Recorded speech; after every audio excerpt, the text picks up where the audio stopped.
할렐루야. 사망 권세 이기시고 부활하신 주님을 찬송합니다. 부활하신 주님의 은혜와 평강이 사랑하는 성도들의 가정에 충만하시기를 주님의 이름으로 축원합니다. 앞에 옆에 뒤에 분과 함께 주님 다시 사셨습니다 이렇게 인사하시죠. 주님 다시 사셨습니다.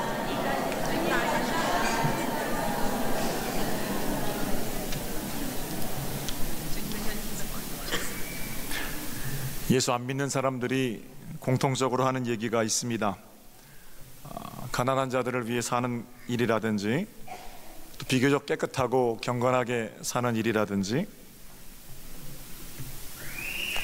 고통당하는 자, 삶의 주변으로 밀려난 자, 그들을 위한 삶이라든지, 교회가 하는 일들은 다 좋은데 대표적으로 교회에서 두 가지를 못 믿겠다는 겁니다.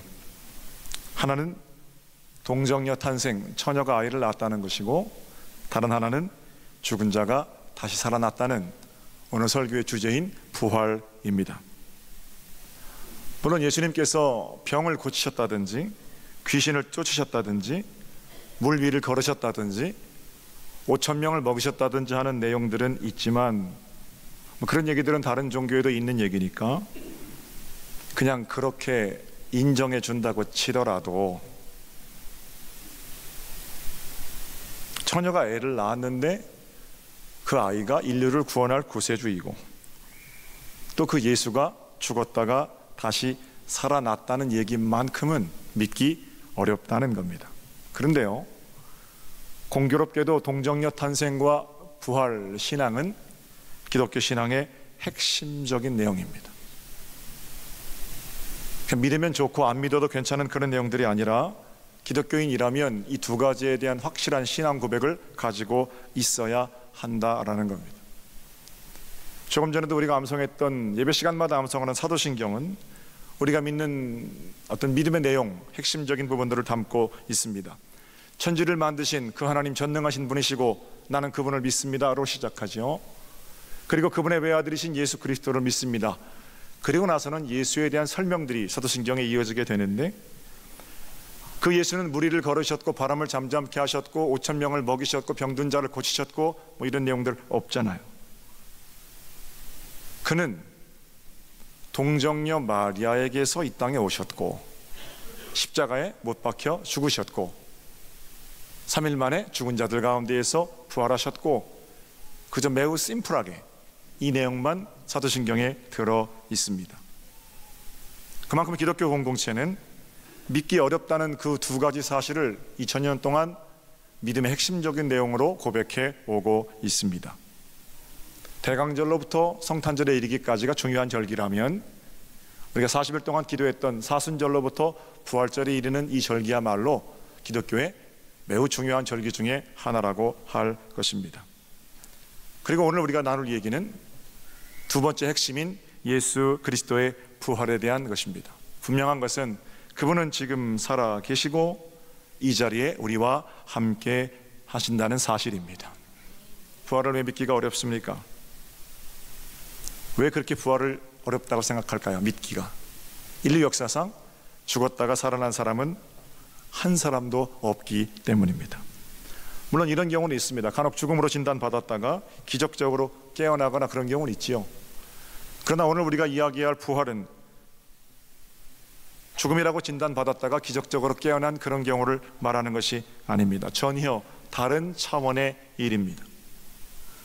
죽음을 경험하고 왔다는 분들이 간혹 계셔요. 그분들은 다시 살아나셨다가 결국에는 다 죽음으로 돌아갔지만, 예수님은 다시 살아나셔서 지금 여기 살아 계시거든요. 그래서 죽음 이후를 경험한 사람들이 다시 살아 돌아오는 것을 부활이라고 말하지 않고 소생, 회복 또는 회생 이렇게 말하는 겁니다. 이 앞에 앉아 계신 우리 장로님 올해 88세시거든요. 임종 예배를 2번 드렸습니다.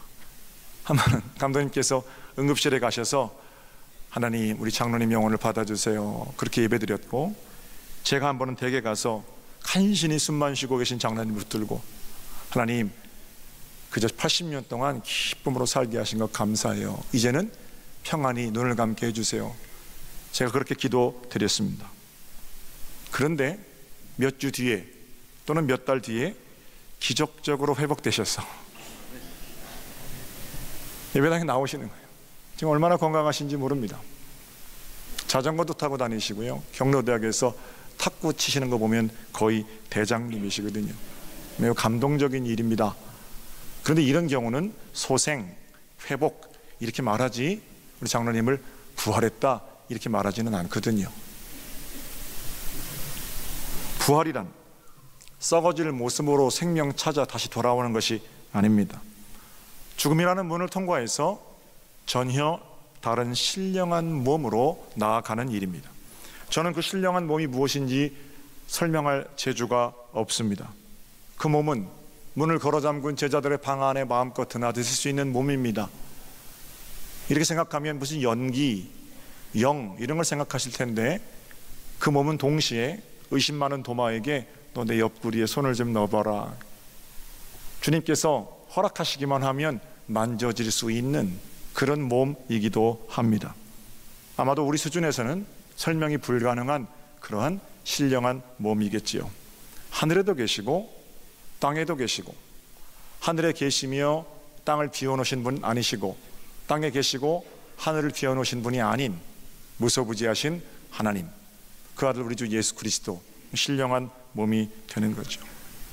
다 이해할 수는 없지만 감동으로 우리를 만나주시고 지금도 우리와 동행하시는 부활하신 주님, 그 주님과 동행하는 삶, 사랑하는 성도 여러분, 오늘 이 아침에 희망의 메시지로 우리 가운데 또 선물로 부활의 첫 열매로 주어 주신 줄로 믿습니다. 부활의 주님을 따라 소망 가운데 승리하는 여러분 되시기를 주님의 이름으로 축복합니다. 저는 오늘 부활절 설교 세 장면을 소개하려고 그럽니다. 첫 번째 이야기로, 두려움의 방문 빗장을 걸어 잠그고 숨어있는 제자들, 그 가운데 찾아가신 예수님 얘기를 좀 먼저 해볼까요? 이거는 참고로 요한복음 20장의 이야기입니다. 사랑하는 선생님을 잃고 제자들은 두려웠습니다. 선생님을 죽인 자들이 금방이라도 자기들을 체포하기 위해 들이닥칠 것만 같았습니다. 자연스럽게 그들은 어느 한 집에 모여서 기도하기 시작합니다. 기도라기보다는 그저 두려움에 떨고 있었겠지요. 문을 걸어 잠궜습니다. 이미 새벽에 한 소동이 일어난 뒤입니다. 막달라 마리아가 와서 무덤 문이 열려 있습니다 이렇게 말했고, 제자들 중에서 베드로와 요한이 거기 다녀왔습니다. 다녀와서 하는 보고는 정말이야, 예수님의 시체가 없어졌어 이렇게 말했거든요. 그런데 막달라 마리아가 조금 후에 다시 와서 뭐라고 말하냐면, 내가 예수를 만났다, 그분은 분명히 돌아가셨는데 내가 그분을 만났다 이렇게 말합니다. 제자들은 마리아가 급기야 슬픔이 지나쳐서 머리가 이상해졌구나 라고 생각했습니다. 너무 큰 슬픔이 그녀의 정신마저 이상하게 만들었다고 생각한 거지요. 그러나 그 아침에 뭔가 심상치 않은 일이 그들 가운데 일어나고 있음은 분명했습니다. 제자들은 두려웠습니다. 만약에 예수를 죽인 유대인들이 시체를 가져갔다면 시체마저 부관참시하려는 그들이 예수를 따르던 제자들을 가만 놔둘 리가 없었습니다. 잡혀 죽을까봐 두려웠습니다. 만약에 로마 군인들이라도 그 아침에 찾아온다면 시체 훔쳐간 누명을 꼼짝없이 뒤집어 써야 했습니다. 이제는 남의 눈을 피해 몸을 숙여 예루살렘을 빠져나가는 일만 남아 있었습니다. 그런데 그렇게 두려워 떠는 제자들의 한가운데로 주님께서 찾아오셨습니다. 분명히 문은 걸어 잠가 두었습니다. 아무도 여기 있는 걸 알지 못하고 설사 여기 모여 있는 걸 안다고 한들 들어오지 못합니다. 빗장이 굳게 걸려 있었기 때문입니다. 그런데 예수께서 그들 가운데 오셨습니다. 문도 그대로였고 그들이 느끼는 두려움 역시 그대로였습니다. 늘 그랬듯이 두려움의 한가운데로 그분이 먼저 찾아오신 것입니다.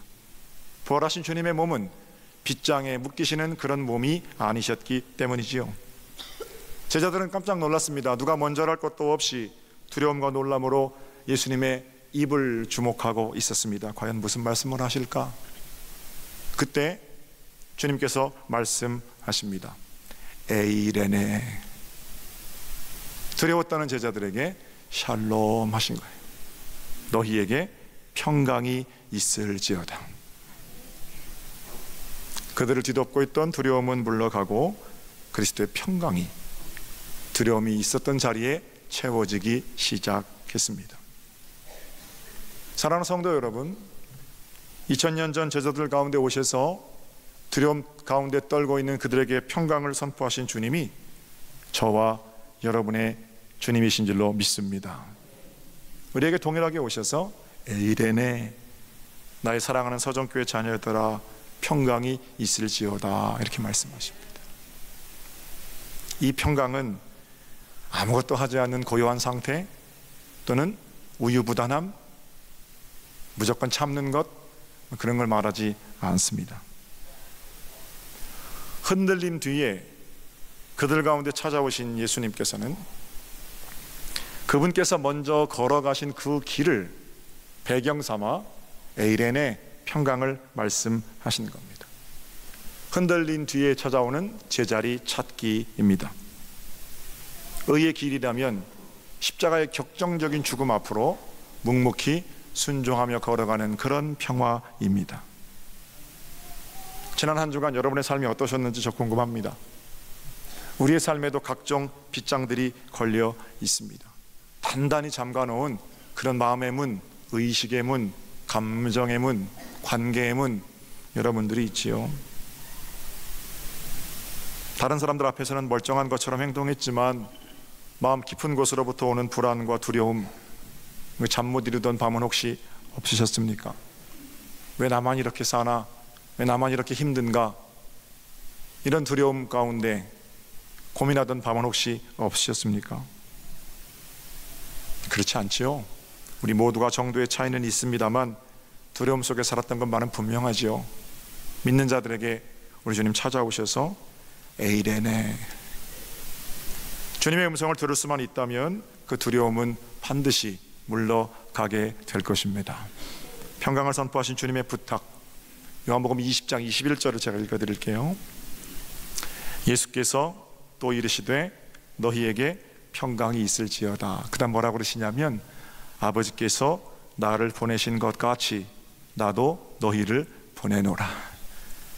우리 가운데 주어진 평강은 그 평강 가지고 나가서 평화 없는 세상에 평화를 빚어야 한다는 주님의 부탁이시기도 합니다. 세상 가운데 나가셔서 평화 없는 자들에게 부디 하늘의 평강을 전하며 사는 복된 삶이 여러분들의 것이 되시기를 우리 주님의 이름으로 축복합니다. 두 번째 장면은 오늘 우리 같이 봉독한 누가가 전하는 부활 이야기입니다. 두 사람이 길을 걷고 있었습니다. 나사렛 예수와 함께 새로운 세상을 꿈꾸던 사람들입니다. 그들은 얼마 전까지 매우 들떠 있었습니다. 예수께서 능력을 발휘하시기만 하면 그들이 겪고 있는 고난, 가난, 압제 이런 거 다 끝날 거고 로마 군인들도 자기 나라로 돌아갈 겁니다. 오래전부터 꿈꿔왔던 조국의 독립은 물론이고 참으로 행복한 세상이 열려질 것이라고 생각했었습니다. 그러나 아쉽게도 그 모든 계획이 수포로 돌아가고 말았습니다. 그들이 따르던 스승 예수 그리스도께서 십자가 위에서 돌아가셨거든요. 기대가 컸던 만큼 제자들은 실망도 컸습니다. 실망감을 안고 두 사람은 엠마오라는 도시로 걸어가고 있었습니다. 엠마오는 예루살렘에서 30리가 채 안 되는 도시이지만 그 길은 자신들의 계획에 실패한 현실에서 걷게 되는 매우 지루하고 고독하고 슬픈 길이었습니다. 한참을 걷고 있는데 한 사내가 그들 곁에 다가옵니다. 어쩐 일인지 이 사람은 얼마 전에 있었던 예루살렘의 큰 소동을 잘 모르는 것 같습니다. 그들이 겪었던 일을 그 사람에게 얘기해 줍니다. 십자가에 죽은 사람은 예수고 우리는 그 예수의 제자들이라는 사실과 그들이 선생인 예수께 걸었던 기대, 그분과 함께 지내면서 보았던 믿을 수 없는 놀라운 일들, 그리고 그 능력 많으신 분께서 힘없이 체포되어 돌아가신 일까지 전부 이야기합니다. 선생이 죽었을 때 막달라 마리아를 비롯한 몇몇 여인들이 와서 예수가 다시 살아나셨다고 했지만 그들은 믿을 수가 없었고 이제는 정신이 나간 제자들과 동행하느니 고향으로 돌아가겠다는 마음으로 엠마오로 가고 있다는 것까지 이야기해 주었습니다. 그런데 이야기를 천천히 듣고 있던 그 나그네가 제자들을 꾸짖습니다. 아마도 그 나그네는 율법 선생이었던 모양입니다. 나그네는 모세와 선지자의 글을 인용해서 제자들의 믿음 없음에 대해서 나무라고 있었습니다. 물론 제자들도 그 내용은 이미 다 알고 있었습니다. 선생이신 예수께서 살아계실 때 여러 번 들려주셨던 말씀이거든요. 그러나 지금은 그 말씀 생각 안 납니다. 눈앞에 벌어진 선생의 참혹한 죽음, 그것 때문에 가리워서 들려주셨던 말씀이 기억나지 않았던 거죠. 또는 조상들의 얘기가 뭐가 그렇게 중요한가 라고 생각했는지도 모르겠습니다. 이야기를 나누는 중에 날이 저물게 됩니다. 그리고 그들은 목적지인 엠마오에 30리 길을 걸어 도착하게 됩니다. 그 나그네는 더 가려고 했습니다만 제자들이 나그네 말하는 걸로 보아 가르침을 받기 위해 또는 함께 있기 위해 우리와 함께 하루 주무시지요, 그렇게 붙듭니다. 나그네는 허락했고 그날 그렇게 엠마오로 가는 제자들과 한 여관에 투숙하게 되었습니다. 저녁 식사 때가 됐습니다. 자리에 둘러앉았고 유대인들이 식사하는 것처럼 그들은 빵을 떼기 시작합니다. 그런데 그 나그네가 빵을 들어서 기도하고 떼는 순간 어떤 일이 있었는지 31절을 보니까 이런 얘기가 있어요. 그들의 눈이 밝아져 그인 줄 알아보더니 예수는 그들에게 보이지 아니하시는지라. 함께 식사하는 자리에서 하루 종일 동행했는데 알아보지 못하다가 나그네가 떡을 찢는 순간 제자들은 예수님과 함께한 만찬이 떠올랐고 그 순간 떡을 떼는 그 나그네가 예수신 것을, 신령한 몸을 입고 그들 가운데 오신 부활하신 주님인 것을 발견하게 됩니다. 참으로 놀라운 일이지요. 그런데 정체를 밝히신 예수 그리스도, 그렇다면 응당 그 자리에서 제자들에게 무슨 에이레네 샬롬 어떤 말씀을 하셔야 될 텐데 누가는 뭐라고 증거하냐면 눈이 밝아져 그인 줄 보게 되자 그분이 사라지셨다 그럽니다. 여러분, 이 글을 누가복음을 기록한 누가는 의사예요. 의사. 사람의 몸을 보고 치료하는 사람이라 말입니다. 글을 기록할 때 이렇게 애매모호하게 글을 기록하는 사람이 아니거든요. 그럼에도 불구하고 눈이 밝아져 예수인 걸 보게 되자 예수께서 사라졌다. 어디로 사라졌을까요? 많은 성경 주석가들이 이들이 사라질 때, 예수님께서 사라질 때 제자들의 마음속으로 들어가셨다, 이렇게 주석을 합니다. 그 근거는 32절입니다. 32절을 볼게요. 그들이 서로 말하되 길에서 우리에게 말씀하시고 우리에게 성경을 풀어주실 때 우리 속에서 마음이 뜨겁지 아니하더냐. 제자들에게 나타났다 사라지신 그 낯선 청년이 부활하신 예수 그리스도이신지 또는 그분의 유령인지 우리는 2000년이 지난 지금 증명할 길이 없습니다. 그러나 분명한 거 있지요.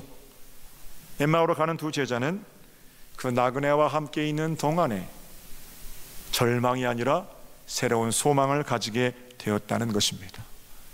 예수께서 말씀을 풀어주실 때 가슴이 뜨거워져서 새로운 세상을 꿈꿨고 나를 따르라, 세상을 바꿔보자 라는 말씀에 의지하여 따라 나섰던 그때의 그 감격, 새로운 소망으로 예수님을 따라 나섰던 그때의 그 감동이 그들 가운데 회복되었다는 겁니다.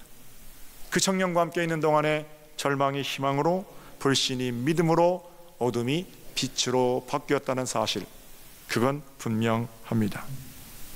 어쩌면 저와 여러분은 지난 한 주간 또는 이제까지의 삶 속에서 실망과 절망의 엠마오 길을 걸어왔는지도 모릅니다. 그러나 우리 주님, 빗장을 걸어 잠근 제자들에게 오시는 그 주님께서 엠마오로 내려가는 그 길 위에도 찾아오십니다. 그리고는 우리 마음에 다시금 생기를 불어넣어 주시고 말씀을 듣고 새로운 세상을 꿈꾸는 벅찬 심장을 회복시켜 주십니다. 주님과 함께 동행하며 새로운 세상을 살아보겠다는 뜨거워진 우리의 마음이 그 증거입니다. 그리고는 발걸음을 돌리는 거예요. 고향으로 가는 절망의 길이 아니라 다시 새로운 세상을 꿈꾸고 예루살렘으로 향하는 복된 길을 걷게 되는 거죠. 엠마오 길에서 제자들을 만나주신 예수님, 오늘 이 아침에 우리를 만나주시고 다시금 주님께로 돌아서게 하는 복 있는 분이신 줄로 믿습니다. 첫 번째 장면이 두려움 가운데 오셔서 평강을 주신 분, 두 번째 장면이 예수를 보게 하시고 절망에서 소망으로 회복시키시는 분, 부활하신 주님의 일하심이라면 마지막 장면은 마태복음 28장 19절입니다. 그렇게 부활을 믿고 소망 가운데 살아가는 사람들에게 맡기신 사명입니다. 화면을 띄워주실까요? 그러므로 함께 한번 해볼까요? 20절까지 시작. 그러므로 너희는 가서 성령의 이름으로 세례를 베풀고 내가 너희에게 모든 것을 가르쳐 지키게 하라. 볼지어다 내가 세상 끝날까지 너희와 항상 함께 있으리라 하시니라. 아멘. 가룟 유다를 제외한 11제자가 주님의 부탁대로 갈릴리 정해주신 산, 거기 예수님을 기다리고 있었습니다. 마태는 분명히 주님 부활하셨지만 모인 그들 가운데 여전히 의심하는 자들이 있었다라고 증거합니다. 우리 주님 다시 오실 때까지 밀과 가라지는 함께 있는 겁니다. 그 자리에서 예수님께서 승천하시면서 제자들에게 마지막 부탁을 지금 우리가 함께 봉독한 말씀처럼 하셨습니다. 그러므로 교회는 예수 그리스도의 마지막 부탁을 받아서 부활을 증거하는, 부활의 증인되는 삶을 살라고 모아주신 공동체입니다. 저는 이 명령을 지키기 위해서 교회가 있다고 생각합니다. 사랑하는 성도 여러분, 세상 가운데로 나아가십시오. 그리고 예수님께서 어떤 절망에서 나를 만나 주셨고 어떤 두려움에서 내게 평강을 베푸셨는지를 세상 사람들에게 가르쳐 주십시오. 예수와 동행하는 삶이 어떤 것인가를 여러분의 삶으로, 입술로, 발걸음으로 그렇게 보여주십시오. 그때 우리의 삶 자체가 생명을 흘려보내는 전도가 되어서 생명의 도이신 예수 그리스도께서 전 인류를 구원하시고 행복하게 웃음 주시는 복된 날을 먼저 사는 기쁨 누리게 될 겁니다. 바로 그 일이 우리의 가정과 무너진 한국 교회와 한국 사회를 살려내는 새로운 동력으로 작용하게 될 겁니다. 부활하신 예수 그리스도를 만난 그 경험으로 나아가는 걸음걸음들마다 하나님께서 능력을 더하실 거고, 그 부활의 증인으로 나설 때 우리는 더 선명하게 부활하신 예수 그리스도의 능력을 경험하게 될 겁니다. 다시 한번 앞에 분과 예수님 다시 사셨습니다 힘차게 인사하시죠.